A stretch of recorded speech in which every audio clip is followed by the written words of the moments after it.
Hello, Chiefs Kingdom, and welcome to the Arrowhead Kingdom Chiefs cast live from the Wolf Den. I'm Chris. And I'm Josh, and today we're going to be talking the bye week that was and previewing the week 13 that's coming up. Big reminder that all Chiefs fans are invited to join us for game day. Please visit arrowheadkingdom.org to learn more about the group and to find your local chapter.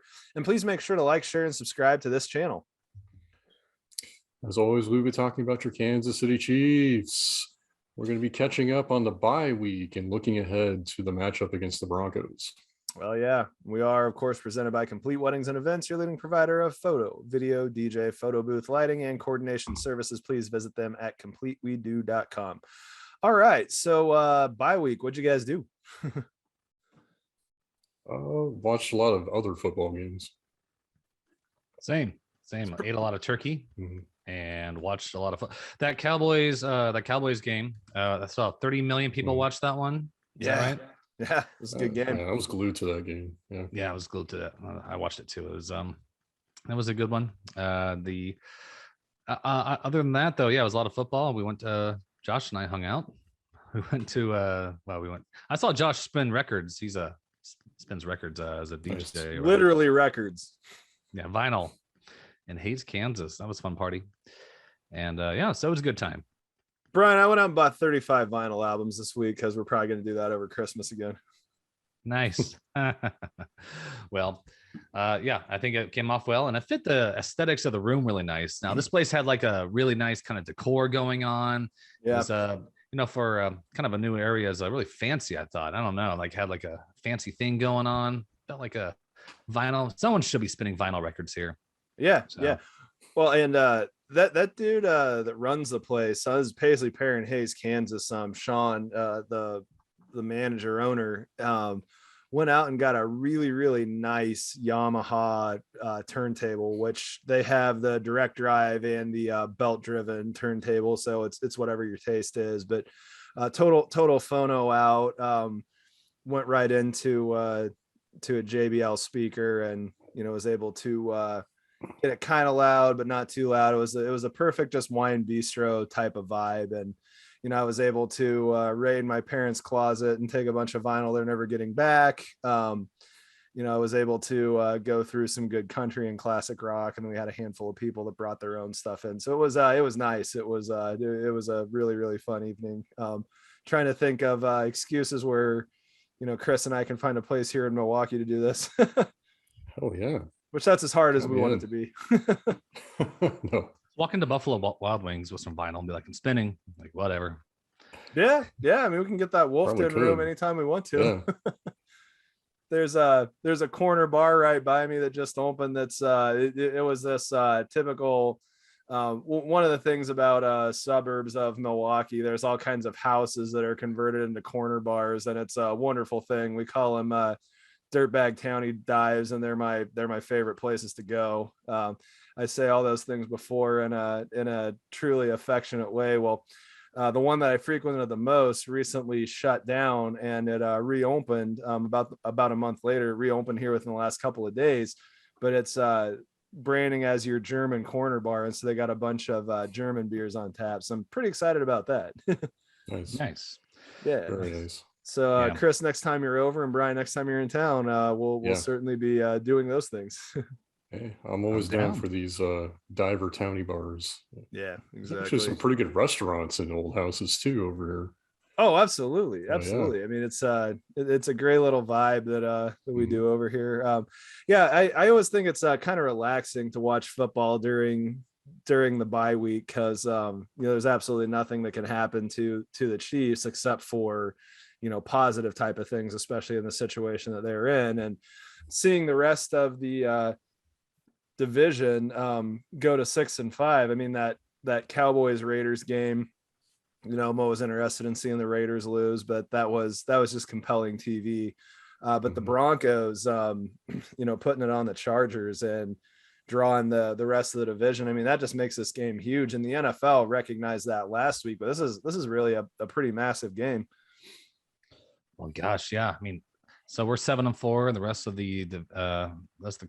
least the AFC West is 6-5, as you said. So Mhm. every game's a big game. Like every game is like, play it like it means everything, because it does. We're not running away with anything, but we are in a better spot than where we were previously, and with the first 4 games of the season. So, it's exciting. We're on a roll. But yeah, the way the Broncos took care of business, and the way the Raiders did what they did. Ooh, we got some work ahead of us, don't we? Yeah, I mean, I think it was Shaggy Shane on the Chiefs or Die group on Facebook. They were throwing some stuff out about how Teddy Bridgewater had a great game with the Panthers with the against the Chiefs last year. So there's kind of talk of some of that could happen. I don't know. I really kind of expect us to go in and put our foot down, similar to the way we went to Las Vegas and did that as well. Yeah, I heard some stat too about Vegas stat that when Teddy Bridgewater comes into a game on the road as a double-digit underdog, he's got some insane record. I mean, he actually plays really well. So I don't know if that's going to repeat this Sunday or not. Sure. So Teddy Bridgewater doesn't do well with pressure, noted. Yeah. Sounds like another Louisville quarterback type of thing, right? Those Louisville quarterbacks do well under pressure. Yeah. Well, we'll see what the other Louisville quarterback does when January comes around. So yeah. Yeah, exactly. I bet it's the same thing that he does every year. All right. So what are some of the things that you're looking for in this game, Chris, coming up? What do you think the keys to victory against the Broncos are going to be? Well, what I'm looking for is just to see how much the offense is willing to take what the defense gives them, because I think this is going to be actually a tough matchup for the offense. I read somewhere that actually a lot of teams have been mimicking Vic Fangio's scheme as far as these deep cover 2 shells. And Patrick Surtain has been a beast. He had himself a day against the Chargers. And I looked up his stats the other day. I mean, it's insane. He's been targeted the most on the Broncos, but I think the passer rating against him is only like 50, give or take. So he's definitely a guy that, this is where we see the evolution of Patrick Mahomes. This is kind of the secondary with him and Justin Simmons, that they could probably pick him off a few times, and all of a sudden we're kind of back into September and October land again when we're turning the football over. Or we don't see that, and we start to actually see some encouraging signs of, this offense is finally clicking against, these cover 2 deep shell defenses with these ball hawk defensive backs. So it's going to be really interesting to see how that matchup goes between the Chiefs offense and the Broncos defense. Yeah, for sure. Brian, anything that you're specifically looking at besides that incredible breakdown that Chris just did? I'm looking at the kind of the Chiefs' last few games here. So Cowboys scored 9, kept it under 10. Raiders scored 14. Packers scored 7 without Aaron Rodgers. So, I mean, given Cowboys were also short-staffed as well, but coming out of a rested bye week, I accept to see explosion and a lot of excitement there. And it's in prime time, but my gosh, I think the Broncos, it's almost like, given what's been going on over the previous years, the rivalry, I just feel like this is a nice way to I feel like they're more dangerous than normal at this point. They're, according to the power rankings, they're 15 in the NFL and we're 5. And so I feel like they have something that they want to prove. And this makes me obviously like going on what Chris just said, the matchups and what needs to happen to the test they're going to have. But in terms of like who seems more dangerous, I got to say, this is not like Broncos in the past years. This is going to be a really a slugfest. So, but as long as the defense keeps doing what it's doing, I know it's not exactly a hot take, it's more of a lukewarm, like defense needs to play well and then we'll do well. We'll be. Just gotta keep up what we've been doing and holding them to their place there, holding them in their spot. We'll see what the offense does. I do like what we were doing during the previous kind of first drives. Always pay attention really close to the first drive. It's a combination of that jet sweep we do, which seems to, like, even though they know it's coming, we're still executing it so well. The way that I think at the first drive of the Cowboys game, they did the jet sweep the hill and he gained 25, 30 yards off of it. They know it's coming. Everyone knows it's coming, but they can still execute it. And whenever the passes are covered, Mahomes knows when to do the scramble and just punching it in there, like using all the weapons. I mean, it's not just it's not the flashy throws that we've seen over the past years. It's using the full field, using all the tools that we have, and just getting the job done. Making sure that we use all sides or all weapons that we have here. So that's one thing I do enjoy. I got to say, even though they know that jet sweep is coming, it still does well. And they've seen it now half a season. They've seen through the preseason, and we're still executing, which means that, they can defend all they want or they can prepare all they want. Can you stop it? And at this point, what we saw the Cowboys didn't look like they could stop it so well. So let's just keep that kind of thing going. Yeah. So I'm pulling up the list of the last list of Chiefs Broncos games. So this is our first one of the season. Last time the Broncos beat the Chiefs was it looks like it was the 17th, 2015. Jamal Charles fumble that got returned for a touchdown. That was the last time. Yep, exactly. And I believe we watched that at my house, right, Chris? Well, I was flying to San Diego, so I was actually on a flight watching into that game. Got it. Bunch of the other group was at my place. But yeah, so that was the last time the Broncos won. So it was September 17th, 2015. So that was their Super Bowl year. John Elway, Peyton Manning noodle arm, end of the season type of thing that was came the game back. Was that the Super Bowl where he just kind of checked out, didn't really do anything? It was like the guy in the last day of work and didn't really do anything. It's like, I'm just going to walk around the office and say hi, but I'm not going to really throw any touchdowns or anything. I'm just going to kind of. Von Miller was doing stuff. Yeah, he was a beast. But yeah, then you had so that next season, the Chiefs won the game the later part of the year, and that was the year that we started 1-5, made it to the playoffs, beat the Texans. And then they've I always like to say we broke Peyton Manning in that game because he got benched. Exactly. Yeah. For Brock Osweiler. Yeah. But yeah, so I mean, those are the games that I, looking at it, there have been close ones. The one that I remember was I remember watching in Dallas. I want to say this was October 2018, that 27-23 victory that the Chiefs had. Yeah, Monday night game. So I remember watching that one. But outside of that, I mean, I'm looking at this, and Kansas City's put up some pretty crooked numbers against the Broncos here recently. But I'm with you guys. I've been saying for past few weeks that I think that these Bronco games are the toughest ones. And Brian, I know you made the comment that we're not going to run away with this. If we win all 4 of our division games, I think we're running away with this.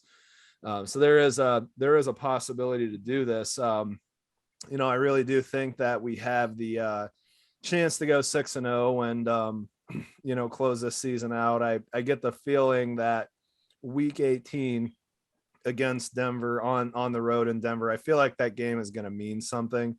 And so this isn't going to be play the second stringers and rest the starters. I get the feeling that's going to mean something. We got tough games against the Steelers and the Bengals coming up, but outside of that, it's 2 against the Broncos and then a 1 each against the Chargers and the Raiders. So we won those 4 games. Even if we lose the other 2, we've controlled our destiny and we're a playoff team. So, I think a lot of this is just we need to take care of what's going on in our backyard, especially the home games. Yeah. What's really cool is, you mentioned that the last time we lost to them was in 2015. That was 11 games ago. We have an 11-game winning streak against the Broncos. 6 years, 2 months. Yeah. That is the first, I guess, the only other time we have a winning streak of that length against one team was against the Broncos back in the 60s. Yeah. And an even cooler stat that I found, Patrick Mahomes is 7-0 against the Broncos. Well, there's actually a gold standard for him to reach, and it's Len Dawson. Len Dawson against the Broncos, 22-4. Whoa. So, yeah, you think about that. I mean, your Hall of Famer and your future Hall of Famer have just owned this franchise. It's awesome. Yeah, it's great. Yeah. I don't think there's a pro sports team I hate more than the Denver Broncos. You know, it's my healthy sports hate. That's the team I just can't stand. And you know, Don't a you have lot some of it good is friends who like the Broncos, Josh? Don't you have some great friends who just love the Broncos too? I have a ton of friends that love the Broncos. I mean, It's like, the town that Brian and I grew up in is halfway between Denver and Yeah. Kansas City. I mean, we're in an area, you know, Hayes, Kansas is right along I-70. It's 325 miles west of Denver, 225 to Kansas City. So we're right in the middle of that battleground. If you go east to, we're gonna say Salina, Kansas, which is you know, mile 250, and Kansas is 160, 159, or Hayes is 159 to be exact. That's the exact exit. And I consider 252 to be Salina, but who's counting? By the time you hit Salina, you are firmly 100% in Chiefs country. If you head further west to Colby, Kansas, which are exits 52 and 53, depending on what part of town you want to get off in.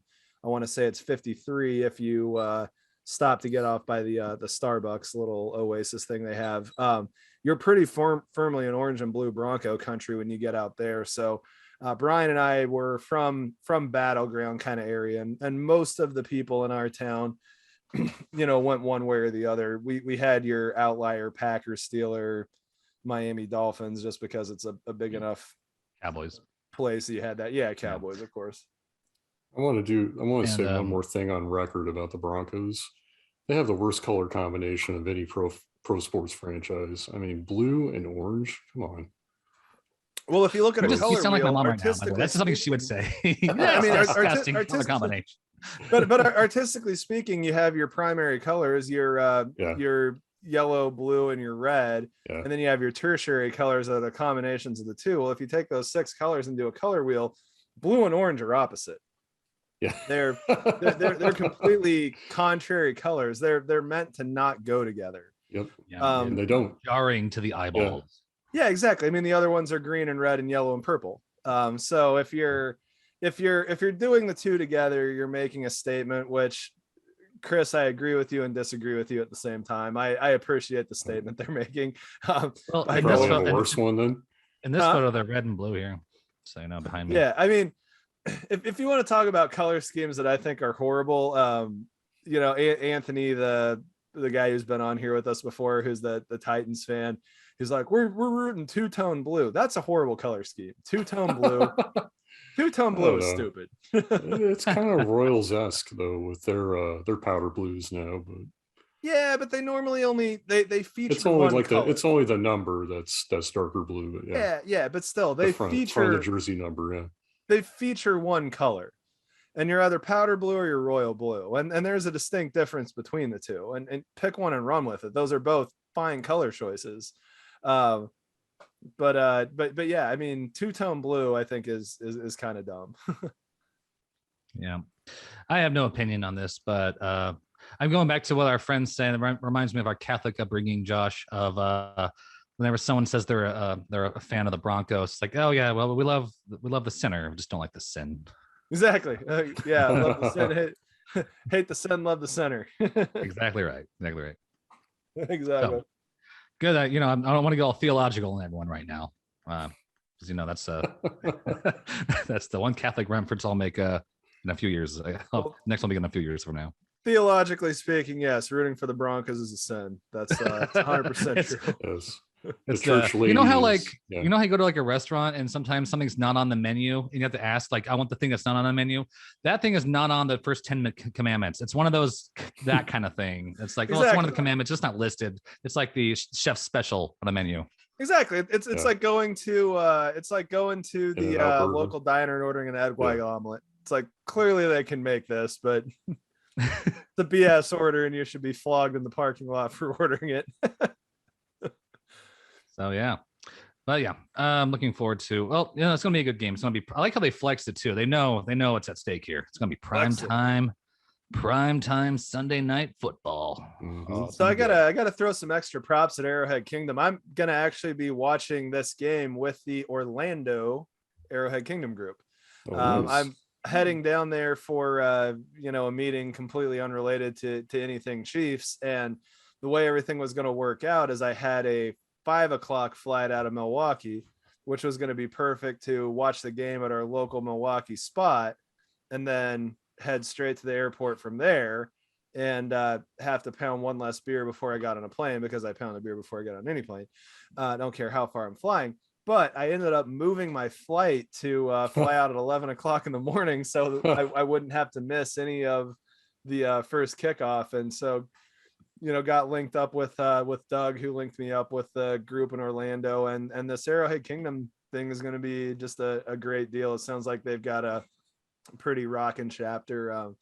And it's going to be nice. I got to deal with the Chicago guys earlier this year, which was fun. And so now I'll hit another state and knock that off, which, that's what makes this whole thing just a joy of having this network we put together of fans. Mm-hmm. That's cool. I think we got to put together some sort of map, or like a stamp kind of thing where you go and get stamped at each watch party, like whoever like stamps the most thing. I don't know, gets a t-shirt or something cooler than a t-shirt, maybe something like that. Yeah, I'm totally about that. At first I thought you were going to say we should make a map of where all these places are. I'm like, well, like the one on the website that the two of us the one that I helped like code. Yeah, I know about that map. I was the person who found the JavaScript nodes to go make that happen. Yeah. But we should have only specific shirts that you can only get if you visit maybe I don't know, all the things. So we can't just buy them. You have to and we'll keep those at my house, so I get to have all of them. Sweet. Yeah. All right. Yeah. Good stuff. All right. So Brian, what are you predicting this week? Are we beating the Broncos? Yeah, I think we're gonna beat them. I mean, not just my heart saying that, but I think it's really going to happen as well. I envision it happening. I just think the bye week rest and maybe recalculating and resetting. I know the Broncos are hungry. I know the streak is alive, and I mean, our defense has been the story, right? Like the beginning of the season, it's been fire Spags the first 5, 6, 7 games. Yeah. We were all waiting to. We're not for that. We're not waiting for the fire. I think most of us were like, well, come on, everyone chill. We were all waiting for what I said. I always used that Colts game years ago. Like we got ran over, but you know what? We're going to adjust. We're going to adjust. This time it took a few more extra games to adjust. Seems like we've made the adjustments, and we're going to see how Broncos offense reacts to that. It's nice to have been seeing that sign of life happening. And well, you know what? I hate to say it, but obviously we did all we could with against the Cowboys, and the defense of the Cowboys, it was legit. It was absolutely legit. They made the stops when they had to make the stops. I think Dak just didn't, obviously he didn't, he had a QB, it was a QBR of 10. Whenever they made the stops, whenever we had the momentum, they just did it, and their offense could not answer. And we put up 19. We need some of that Chiefs Raiders action going on for this game. Obviously, you'd like to see more of that. That's the quintessential Mahomes and Chiefs offense we've been seeing lately. But the story will be defense and putting a stop to what the Broncos are putting out there. Yeah, and to all the fire Spags, crew, totally understood where everybody was coming from. But this is why you don't make moves like that in the middle of a season. No. It wasn't even the middle of the season. It was the beginning. Well, it's the first 39% of it. Yeah. Exactly. And, our last defensive coordinator, Sutton, he lost his job after the 2018 season. And I thought that was justified. But, there were people calling for his head on a platter, a few weeks into the season. It's like, oh, we can't stop anybody. Well, we were one stupid play by 55 offside from going to the friggin' Super Bowl, Well, yeah, he also had to run Orlando Scandrick out there on one side of the field. Yeah, exactly. He didn't have the horses either. Yeah, exactly. And so you look at it as a body of work. And was the defense good enough that year? Hell no, absolutely not. But it was good enough to almost get to the Super Bowl. And I liked whenever was it Tyrann Mathieu, whenever he was going off on Twitter. Yeah. He was going off on Twitter. I remember, I think he apologized for it, but he was mad. I actually was I was saying the same thing, but obviously he's the guy on the field, so it's coming from a little bit more like authority, of course.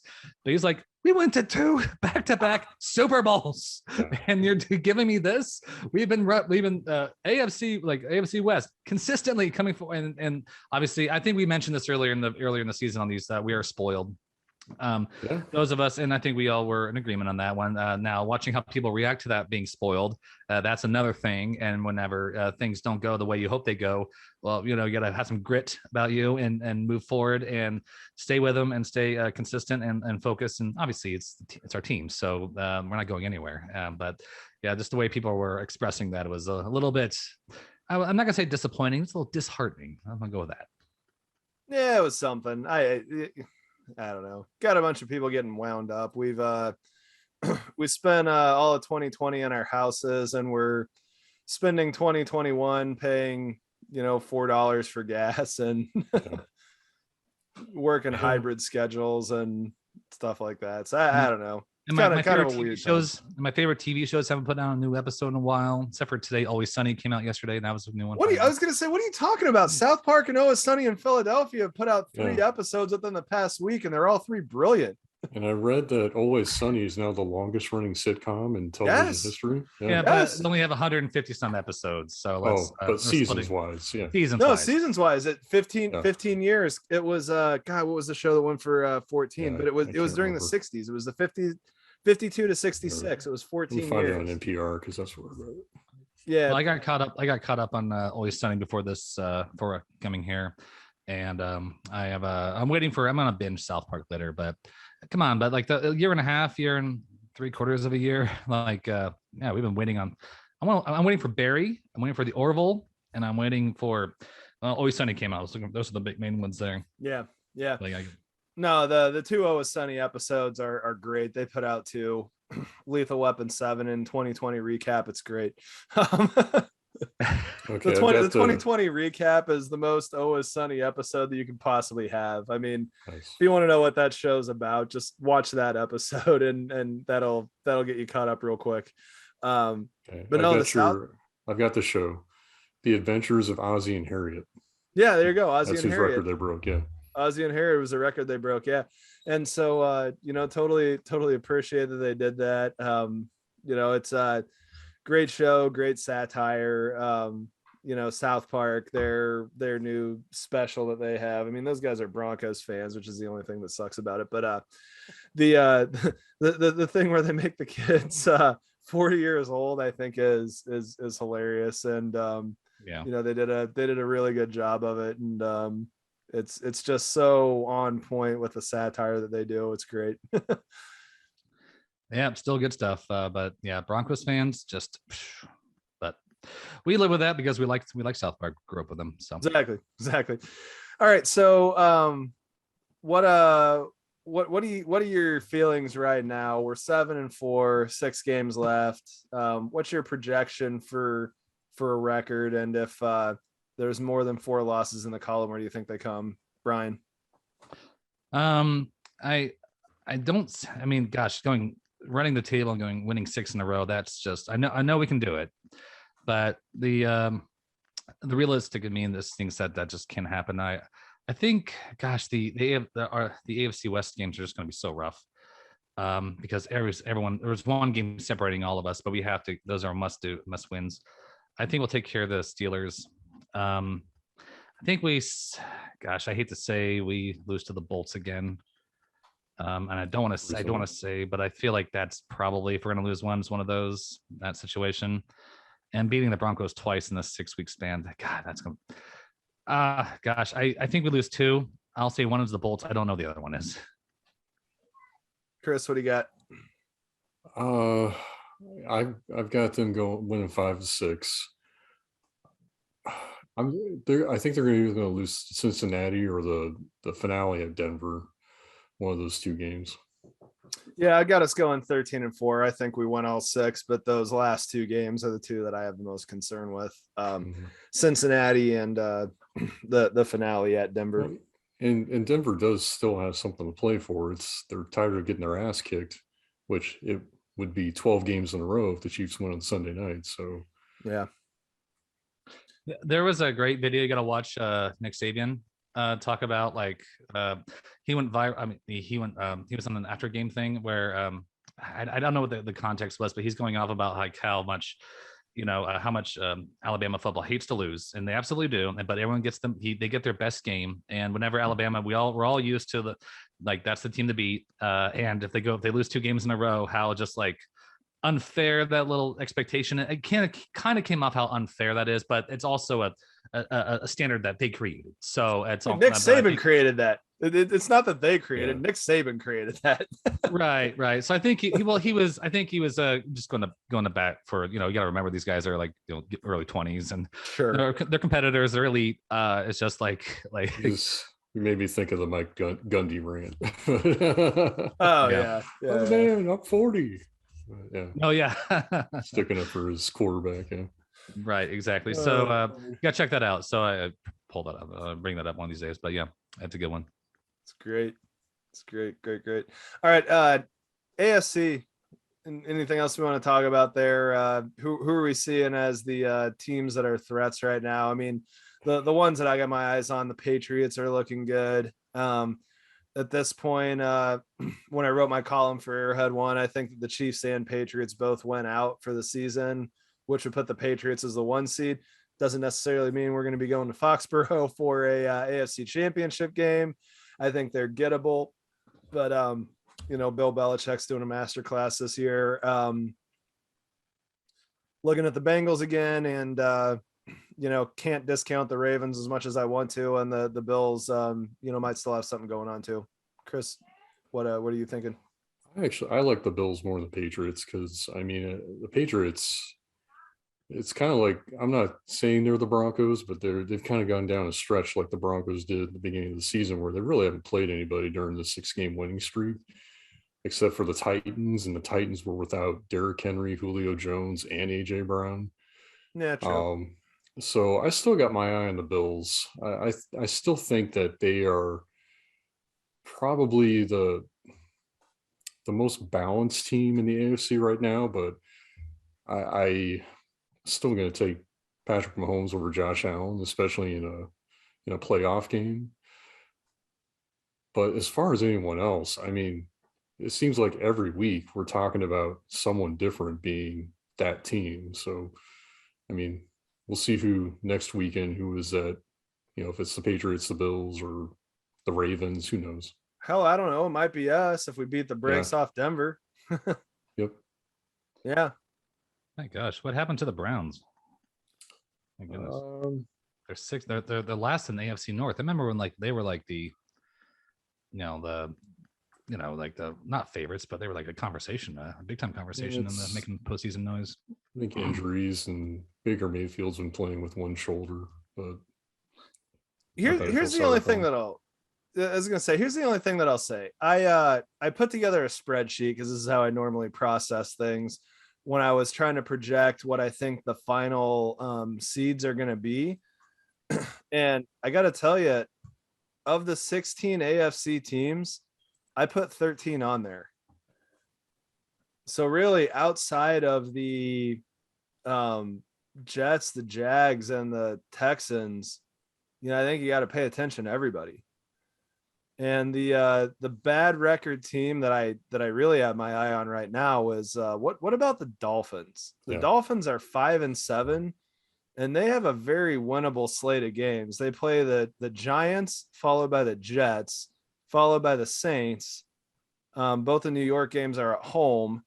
Then they go on the road to the Saints, then they go on the road to Tennessee, and then they play New England at the end. So they went out, and they're 10-7. They lose one of those games, they're 9-8, and that could be a 7 seed. Mm-hmm. Yep. And between them and the Colts, I don't know that I would want to see a 7 seed Colts or Dolphins game in the first game of the playoffs very badly. Wow. Yeah. Geez, the Dolphins postseason. That would be that's something to pay attention to right there for sure. You're right, Josh. And I also need to shout out to the Jets for having 3 wins so far this season. So yeah, you don't get to make another video. Oh yeah, I should make another one for them. I mean, you can do whatever you want. Talk about progress, yeah. Mm-hmm. We're talking progress. We have 3 wins. Imagine if they drafted Lawrence. I don't know. Is that he's not living up to his potential, is he? Or he's not really been. No, I mean the three teams that are out are the well, actually four teams I guess would be out. So the Dolphins, or not, sorry, the Jets, the Jags, the Texans. Yeah, the three teams that are bad are the Jets, the Jags, and the Texans. So I mean, those first two picks fighting over Zach Wilson and Trevor Lawrence are two of the worst teams in the league. Mm-hmm. Wow. So I mean, how about that? I do like, I'm gonna follow through. I'm actually pay extra close attention to your Dolphins theory there, Josh. I like that one a lot, but I'm surprised about the Brown situation, though. They're only 2 games behind, I guess, going into. I think we still win it. Everyone is so close except for like the really low score, the not so the middle of the pack. It's like it's not hard to get to the top of the pack at the current moment. So I guess that makes it for more fun, not runaway football, right? It makes it more fun. Like every game means something, and everyone should be excited and attending and going crazy. Roger Goodell is happy right now. Mm-hmm. Yeah. Well, thank God. I mean, that's exactly what I wanted. Well, nothing but the best for that guy. All right. So in any NFC thoughts you guys have at this point? I'm looking to see how the Cardinals come back after this bye week. It's crazy. They've been without Kyler Murray for almost a month, and they're still 9-2. I mean, they're the 1 seed. Yeah, it's a good team down there in the desert. Mm-hmm. Yep, and the Packers are looking good. Yep, them and the Packers. So I don't know. Maybe the Packers are gonna do their typical, as Wikipedia says, play the NFC Championship game as a game that the Packers typically lose. And then Matt LaFleur will pull Marty Schottenheimer, and that'll be that. Oh God, Matt LaFleur is Marty Schottenheimer. Actually, if Marty Schottenheimer had Aaron Rodgers, Marty Schottenheimer would have won the Super Bowl easily. That's true. That's true. That's true. I'll put that out there. Yeah, I think that's true. It's kind of like how Andy Reid was Marty Schottenheimer. It's like, Patrick Mahomes. Super Bowl. It's amazing what you have when you're not running out Elvis Gerback. So that's why the quarterback gets paid a butt ass load of money. Yeah. You don't have a 41-year-old Steve DeBerg. Yeah. Oh God. All right. So the week was a song. If the bye week was a song, where are you guys going with that? Chris, go. I got nothing. I'm just gonna take one more dig at the Broncos. I'm gonna go with America's horse with no name. Because to be honest with you, until I started reading a little bit on the Broncos, I couldn't have told you probably 5 players on the team. So that's where I'm gonna go. You play fantasy football, so I'm not sure how much I believe that, but good call. So I'm gonna go in the same direction of taking a dig at the Broncos. So Johnny Cash, from his first marriage, had a daughter, Roseanne, and she was married to, God, what the hell was the guy's name? She was married to a country singer, and they wrote a song called 7 Year Ache. And so there's a whole thing where in any relationship, and I think some of this, I think the thing is that your body's cells turn themselves over every 7 years. And so you're a new person every 7 years. And so there's a whole thing of the 7 year itch, the 7 year ache, where make it through 7 years with somebody, become a new person, and you're probably, destined for a longer relationship. And so Roseanne Cash has this whole song about the 7 year ache, and the whole hook on the chorus is, tell me you're trying to fight a 7 year ache. I kind of feel like that's what the Broncos are doing this season, because they're getting a 7 year ache if they don't manage to pull one of these 2 games out. So I am rooting for the Chiefs to extend the 7 year ache, keep this relationship with them being the superior team to the Broncos going. I want this to be a long marriage. Let's take care of business, win both of these games, so that way we can be talking about the 7 year ache of losing that the Broncos are suffering when we get to the beginning of next season. That's good stuff. Brian, do you have anything meaner than those 2 things? No, I don't have not put much thought into it. Bye. How about that? That's it. That's my contribution right now. I'm distracted right now. My nephew is playing. And how's TMP doing? It's TMP 9, Hayes High 19, going to the last 9 seconds of the first quarter. Things are going Hayes High's way, but TMP is holding their own, and it's making some good plays here. So we'll see what happens. But I'm watching that right now. Cool. Hope Hayes High's two best players get into foul trouble. All right. Any fantasy or other Kirk Cousins related stuff that we need to talk about from last week? Yeah, I had a terrible week on fantasy, Brian. So you can go ahead and talk your praises about Kirk Cousins. Well, before I do that, I just gotta say, John Taylor. As much as we got ourselves a Pro Bowl kind of guy going on here. He did not live up to the hype that he's been putting out there, which is kind of hard to do, right? That was one of the games I watched, and the Colts threw the football like it was something stupid, like 20 out of 21 plays. And when they finally started giving the ball to Jonathan Taylor in the second half, they trucked the Bucks and scored a touchdown. That's so part of that wasn't his fault. But, it was exactly. I was like screaming from my couch, just give him the ball. Yeah. Give him the. In fairness, they gave him the ball. I think first. They were giving him the ball in the first drive of the game. It's nothing was really coming up out of it. I don't know if that means you stop giving him the ball, but whatever. Yeah, and miraculously the Bucks started coming back. Right. But Kirk Cousins was played below his kind of standard as this week. John Taylor played below his expected output. However, he had a 51 point week last week, so I really should just mind my own business on that one. I think I had a kicker, or that was my defense was was LA Rams, or I think it was LA Rams, or I was a kicker. I had a kicker go in the negative territory, like they were up and then they were doing so bad they went down the negative points. I've never seen that before. So yeah, I mean I'm just getting a hold of everything. But I say John Taylor, hopefully I'm still running him because he's having a fantastic season. Yeah, my player of the week was the Miami defense, scoring 23. Miles Gaskin had a good run as well. So getting 40 out of the Miami players, which, is part of my thinking that they're doing well. So yeah, Jalen Waddle too. He's been coming. Yeah. Yeah. Yep, they had a bit of a game. All right. So final take, guys. Chris, I know you had something prepared. Yeah. Lincoln Riley to USC. I mean, everyone saw that coming, right? Yeah, God. Early in the week, Lincoln Riley leaving Oklahoma and then Brian Kelly leaving Notre Dame the day after it made my head spin because I didn't even hear about those directly. I think I was listening to a radio program on Monday and it was kind of mentioned in passing. And I was like, what? But the reason why I bring up Riley's, though, because this is the one I really want to focus on, is the future of Oklahoma football. Because Oklahoma football, if you think about it, between Barry Switzer and Bob Stoops, if you remember, they were pretty average. And this is the first time that Oklahoma is actually going to have to go out and hire a coach since Bob Stoops because Lincoln Riley took over for him. Mm-hmm. But the other thing is, and a lot of people have been speculating, part of the motivation for Lincoln Riley jettisoning to LA was the move to the SEC. He had a pretty good at Oklahoma where he could run roughshod over the rest of the Big 12, make the playoff, probably every other year at least, which now I envision him.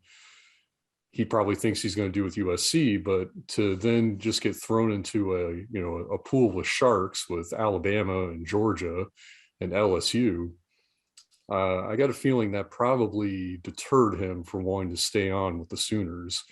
And I was really surprised. The thing that really surprised me about him leaving for USC is I thought if Lincoln Riley was going to be leaving Oklahoma, it was going to be for the NFL. I think that's what everybody thought. Yeah, I think there's a lot of signs that point to, Oklahoma and Texas going to the SEC. I don't think is going to be as great for them as they're hoping. And I'll be really curious to see who OU was able to hire in light of all of this. Totally agree with you. Oklahoma, wishing nothing but the best. Oklahoma. Yeah, exactly.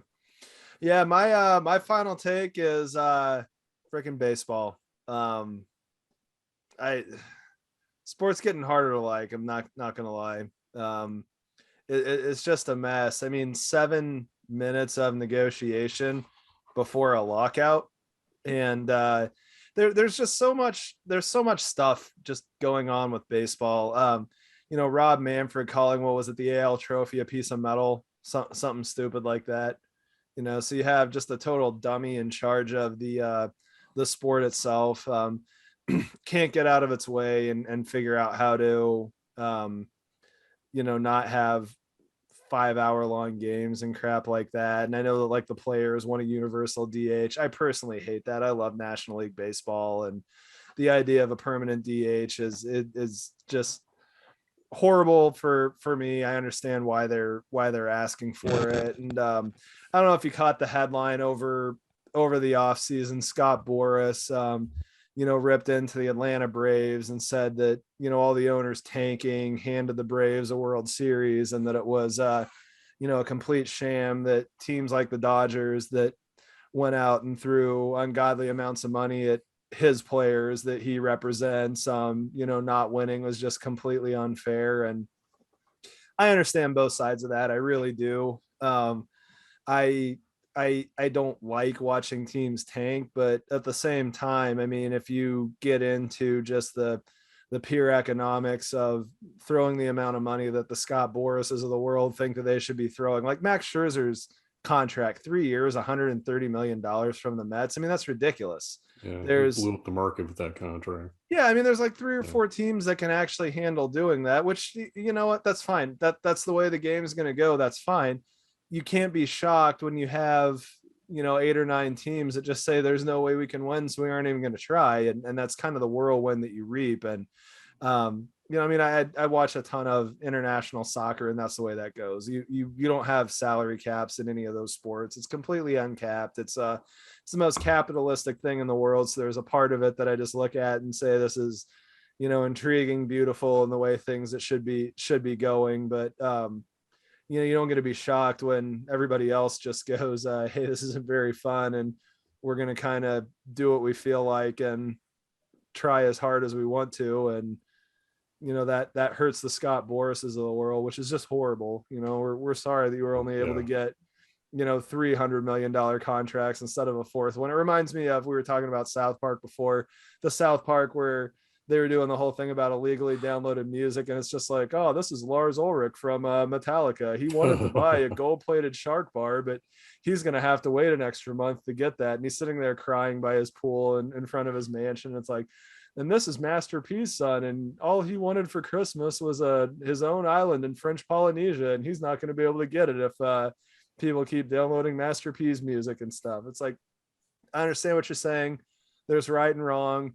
Tanking and not trying to win is wrong, but I mean, come on, you guys are creating a monster, and now we're quite possibly not going to see baseball for a year. I mean, at this point, I consider having a season 50-50 after a 7-minute negotiation. And the worst part about it is I don't know that I care. No. All right. No, there's a great article in Deadspin about there's a lockout. Who cares? That's the headline. Yeah. I during 2020, I basically didn't pay attention to baseball at all. And what I realized is how much I enjoy going to the ballpark, and not getting to do that was just a big detriment. I didn't enjoy the fantasy season. I didn't like watching it, and I can't say that I got myself right this year. So Yeah, I can't watch baseball casually. It's fallen off me over the last several years. Yeah. All right, Brian, got anything more uplifting than that? No, I think you covered it, Josh. Just gonna watch, recommending the show The Shrink Next Door on Apple Plus, recommending Acapulco on Apple Plus, and Always Sunny is back on new episodes, so we're watching that, and that's what I'm gonna be watching. All right, well, good night, Chiefs Kingdom. We'll talk to you next week. Go Chiefs.